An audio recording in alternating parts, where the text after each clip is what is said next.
Nibandhmala dictation number 2 speed 100 word per minute. Dictation start होगी 5 second बाद।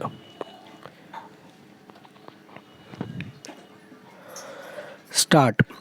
नई नीति में बुनियादी साक्षरता और संख्यात्मक ज्ञान की प्राप्ति को सही तरीके से सीखने के लिए मानव संसाधन विकास मंत्रालय द्वारा बुनियादी साक्षरता और संख्यात्मक ज्ञान पर एक राष्ट्रीय मिशन की स्थापना किए जाने पर विशेष बल दिया गया है।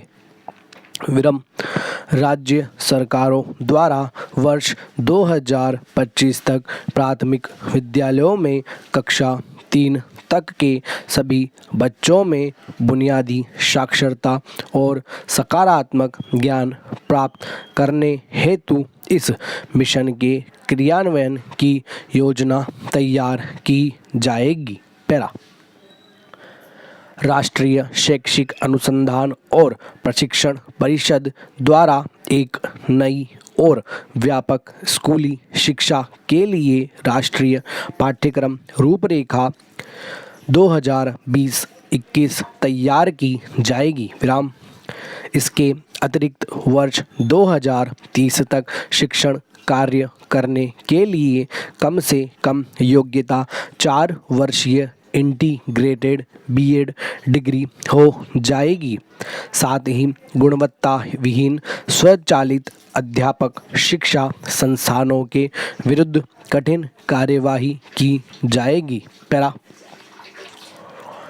नई शिक्षा नीति में जेंडर इंक्लूजन फंड और वंचित क्षेत्रों एवं समूहों के लिए विशेष शिक्षा क्षेत्र की स्थापना पर बल दिया गया है। विराम। इसके अंतर्गत बुनियादी सुविधाओं से वंचित क्षेत्रों एवं समूहों के लिए बालक बालिका समावेशी कोष और विशेष शिक्षा जोन स्थापित करना भी शामिल है। पैरा। नई शिक्षा नीति में कक्षा 5 तक की शिक्षा में मातृभाषा स्थानीय या क्षेत्रीय भाषा को अध्यापन के माध्यम के रूप में अपनाने पर बल दिया गया है। विराम।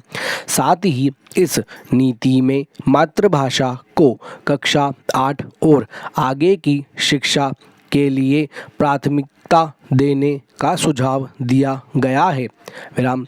बधिर छात्रों के लिए राष्ट्रीय और राज्य स्तर पर पाठ्यक्रम सामग्री विकसित की जाएगी तथा भारतीय संकेत भाषा को पूरे देश में मानवीकृत किया जाएगा। शिक्षा नीति 2020 में भारतीय भाषाओं के संरक्षण और विकास के लिए एक भारतीय अनुवाद और व्याख्या संस्थान Indian institute of translation and interpretation IITI फारसी, पाली और प्राकृत के लिए राष्ट्रीय संस्थान स्थापित करने की बात कही गई है। विराम। इस नीति में पाठ्यक्रम के भार को कम करते हुए छात्रों में 21वीं सदी के कौशल विकास, अनुभव आधारित शिक्षण और तार्किक चिंतन को प्रोत्साहित करने पर विशेष ध्यान दिया जाएगा। पैरा। नई नीति में प्रस्तावित सुधारों के अनुसार कला और विज्ञान, व्यावसायिक तथा शैक्षणिक विषयों का एवं पाठ्यक्रम व पाठ्येतर गतिविधियों में बहुत अधिक अंतर नहीं होगा। पैरा। नई शिक्षा नीति में छात्रों के सीखने की प्रगति की बेहतर जानकारी हेतु नियमित और रचनात्मक आकलन प्रणाली को अपनाने का सुझाव दिया गया है। इसके अतिरिक्त इसमें विश्लेषण तथा तार्किक क्षमता एवं सैद्धांतिक स्पष्टता के आकलन को प्राथमिकता देने की बात कही गई है। विराम। छात्र कक्षा 3 5 और 8 के स्तर पर स्कूली परीक्षाओं में भाग लेंगे, जिन्हें उपयुक्त प्राधिकरण द्वारा संचालित किया जाएगा। पैरा छात्रों के समग्र विकास के लक्ष्य को ध्यान में रखते हुए कक्षा 10 और कक्षा 12 की परीक्षा पद्धति में परिवर्तन किए जाएंगे। इसके अंतर्गत भविष्य में सेमेस्टर या बहुविकल्पीय प्रश्न आदि जैसे सुधारों को शामिल किया जा सकता है। छात्रों की प्रगति के मूल्यांकन के लिए मानक निर्धारक निकाय के रूप में परख नामक एक नए राष्ट्रीय आकलन केंद्र नेशनल असेसमेंट सेंटर NAC की स्थापना किए जाने का प्रावधान है। विराम छात्रों की प्रगति मूल्यांकन तथा छात्रों को अपने भविष्य से जुड़े निर्णय लेने में सहायता प्रदान करने हेतु कृत्रिम बुद्धिमत्ता आधारित सॉफ्टवेयर का प्रयोग किया जाएगा। पैरा उच्च शिक्षा में सकल नामांकन अनुपात को वर्ष 2035 तक 50% तक बढ़ाने तथा उच्च शिक्षा में 3.5 करोड़ नई सीटें जोड़ने की बात कही गई है। पैरा नीति के अंतर्गत स्नातक पाठ्यक्रम में मल्टीपल एंट्री एंड एग्जिट व्यवस्था को अपनाया गया है। पैरा इसके लिए 3 या 4 वर्ष के स्नातक कार्यक्रम में छात्र कई स्तरों पर पाठ्यक्रम छोड़ सकेंगे और इसी के अनुरूप उन्हें डिग्री या प्रमाण पत्र दिया जाएगा। पैरा विभिन्न उच्च शिक्षण संस्थानों से प्राप्त अंकों या क्रेडिट को डिजिटल रूप से सुरक्षित रखने के लिए एक एकेडमिक बैंक ऑफ क्रेडिट दिया जाएगा, जिससे अलग अलग संस्थानों के छात्रों को प्रदर्शन के आधार पर डिग्री दी जा सके।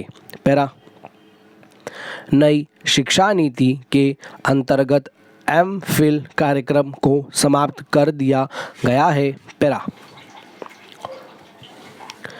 चिकित्सा एवं कानूनी शिक्षा को छोड़कर पूरे उच्च शिक्षा क्षेत्र के लिए एक एकल निकाय के रूप में भारत उच्च शिक्षा आयोग higher education commission of India का गठन करने का प्रावधान किया गया है। विराम भारत उच्च शिक्षा आयोग के कार्यों को प्रभावी एवं पारदर्शितापूर्ण निष्पादन के लिए 4 संस्थानों एवं निकायों का गठन का प्रावधान किया है, जैसे विनियमन हेतु राष्ट्रीय उच्चतर शिक्षा नियामकीय परिषद, मानक निर्धारण हेतु सामान्य शिक्षा परिषद, वित्त पोषण हेतु उच्चतर शिक्षा अनुदान परिषद, प्रत्यायन हेतु राष्ट्रीय प्रत्यायन परिषद। इस नीति में देश में IIT और IIM के समकक्ष वैश्विक मानकों के अनुरूप बहुविषयक शिक्षा एवं अनुसंधान विश्वविद्यालय की स्थापना की बात कही गई है। पैरा विद्यालयी एवं उच्चतर शिक्षा दोनों क्षेत्रों में शिक्षण मूल्यांकन नियोजन प्रशासन आदि में सुधार हेतु प्रौद्योगिकी के उपयोग पर विचारों के मुक्त आदान प्रदान को एक मंच प्रदान करने के लिए एक स्वायत्त निकाय के रूप में राष्ट्रीय शैक्षिक प्रौद्योगिकी मंच national education technology forum NETF का निर्माण किया जाएगा। विराम इसका उद्देश्य प्रौद्योगिकी को अपनाए जाने और किसी क्षेत्र विशेष में उसके उपयोग से संबंधित निर्णयों को सुगम बनाना होगा। पैरा नई शिक्षा नीति में सकल नामांकन अनुपात को बढ़ावा देने में महत्वपूर्ण भूमिका निभाने हेतु खुली और दूरस्थ शिक्षा के विस्तार की बात कही गई है। स्टॉप।